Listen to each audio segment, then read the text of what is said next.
Alexander Pope was one of the most celebrated poets of the 18th century, known for his satirical and witty verses, as well as his translations of Homer and his mock epic The Rape of the Lock. He was also a controversial figure who made many enemies with his sharp pen and his Catholic faith. He suffered from various physical ailments, such as tuberculosis, asthma, and a spinal deformity that made him very short and hunchbacked. He died in 1744 at the age of 56 and was buried in the churchyard of St Mary's Church in Twickenham, where he had lived for most of his life. But his restless spirit did not find peace in the grave. According to some accounts, his ghost still haunts the church and the nearby Pope's Grotto, a cave-like structure that he had built as a retreat and a place of inspiration. Some say that his ghost appears as a small, hunched figure, dressed in a black cloak and a wig, carrying a cane and a lamp. Others say that he manifests as a disembodied voice, reciting his own verses or mocking his critics.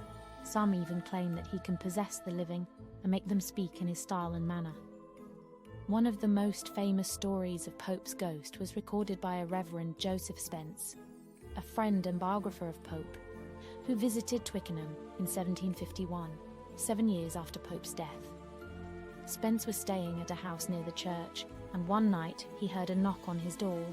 He opened it and saw a young man who introduced himself as a Mr. Smith, a distant relative of Pope.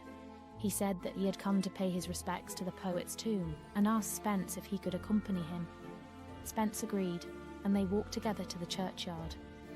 As they approached Pope's grave, Spence noticed that the young man's face and voice changed. He became pale and gaunt, and his voice became shrill and nasal. He began to recite some of Pope's poems, and then to rant about his enemies and rivals, such as John Dennis, Colley Cibber, and Lady Mary Wortley Montagu.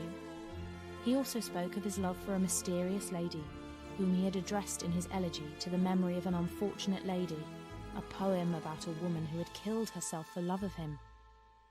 He said that she was the only one who had understood him, and that he hoped to meet her in the afterlife.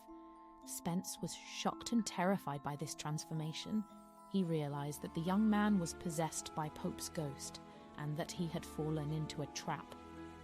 He tried to run away, but the ghost held him fast. He cried out for help, but no one heard him.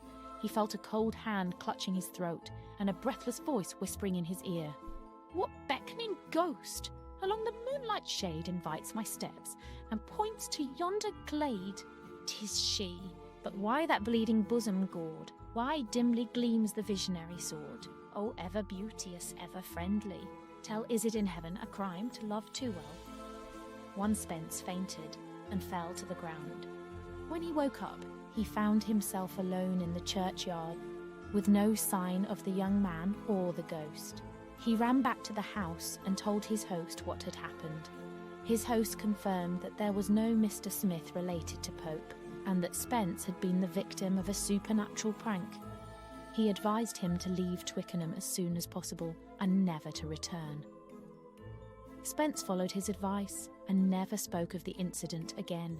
He died in 1768, and his account of Pope's ghost was found among his papers and published posthumously.